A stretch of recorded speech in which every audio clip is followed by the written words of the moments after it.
Hey there, everyone. This is Silk. We're doing Operation Thunderball Turn 14, sort of a strategy recap here. Just want to go ahead and take a look at where everybody's standing. The U.S. tech program is well on its way. They completed their main strategic point. The Soviets are only a single success away from their strategy point. So yay for that. Germany hit radar, which was by far their most important thing. I'm not sure if they really care if they get jets or heavy armor this late in the game.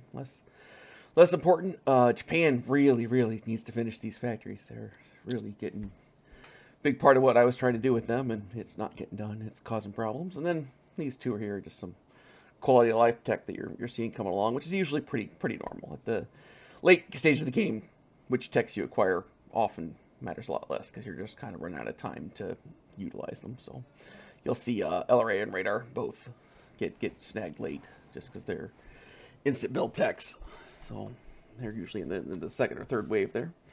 Money-wise, the Soviets are getting a little hit. They're a little down, but not too bad. I mean, they're 46 is their normal start, so they're managing. Germany seems high, but they're probably at peak. They were probably already on their downslide. Japan has exceeded America, but you're going to see they're in trouble too. So this is definitely late game economics here. Let's take a look at the board. Start here in the Eastern Front. As you can see, major fights between the Soviets and the Germans. The Germans kind of came out on top, but they're just kind of out of stuff here. He's got a nice armor stack, but there's just nothing behind it to back it up. He's got some infantry, some airborne. Not sure what Patriot I think can take Leningrad if he really wants to, and put an end to that Russian army stack there. But the cost might be too high for him to try that. So we'll see what he decides to do. I'm guessing the other option he'll either take Leningrad or he'll come down and clean up all these guys right here with some attacks, and then probably kind of redirect his forces because he's got problems over here. 32 and 42. So we got, what, 6, 7, 8, about 20-ish units sitting here in Aquitaine. Now they can't attack together, so that's kind of the key advantage there that the Germans have, is these two forces have to split their attacks. But Germany's going to have a hard time attacking back, and they're just going to get bigger and bigger over the turns as more and more units start sprinkling in. And if Paris falls, that's bad news for the Axis. And generally, if the Allies take Paris, they probably pulled off a win. I don't think I've seen a situation where they take Paris and they don't win. So this is going to be a bit of a nail biter.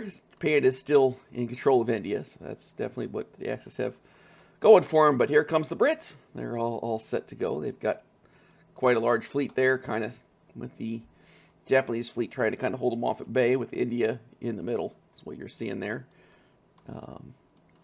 KMT stepped out. This is definitely, inevitably, they kind of have to. We'll see what the CCP do. CCP might attack here. They might go into Suyan.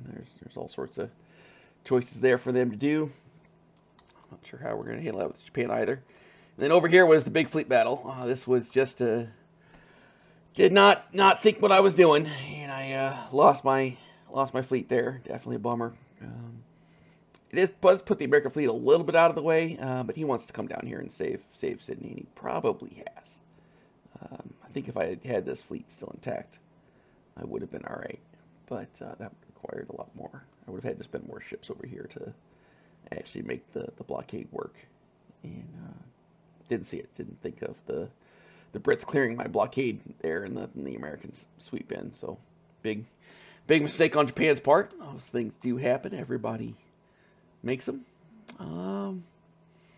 That's about it there. So the other bit, I saw a comment about asking kind of why Japan and the Soviets, or Japan and Soviets are not at war, whereas the Germans and Soviets are.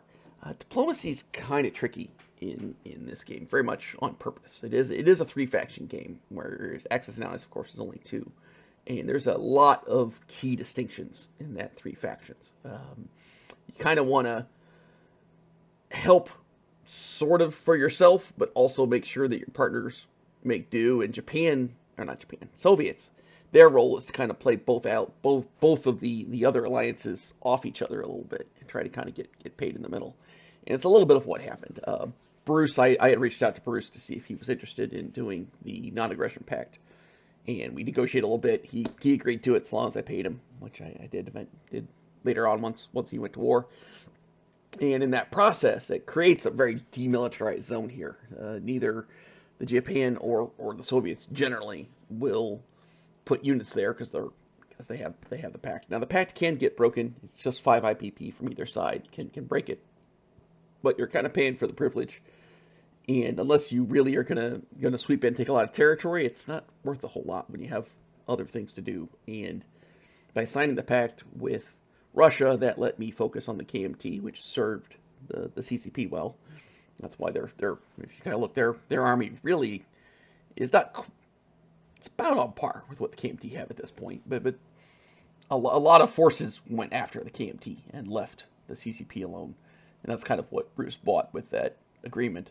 But at the same time, he of course then declared war on Germany to start that fight, which I think he's going to start winning soon here. This looks like a pretty good German push, but again, he's going to run out of that, and you'll see that the Allies will kind of feed the Soviets some items to take things from them, but the Soviets kind of take things from the Allies when they take Iran. And so the diplomacy is often a little bit of a back and forth, where you're trying to kind of get your own little bits of advantage here and there where you can, as the various trade deals work out, and then often late game, kind of all the diplomacy kind of fades away. I don't currently plan on breaking the pact there with Bruce. I don't know that he plans on breaking it with me. Like, we both kind of have bigger fish to fry as far as what we're getting accomplished here. But we'll see what happens. If anybody else has any questions, go ahead and throw them in there, and we'll discuss it. And that's all we got for Thunderball Turn 14. We'll get back to here on Turn 15 probably sometime in later this week, maybe Tuesday, Wednesday. I expect we'll have Turn 15 done. So there we go. Everybody have a good day.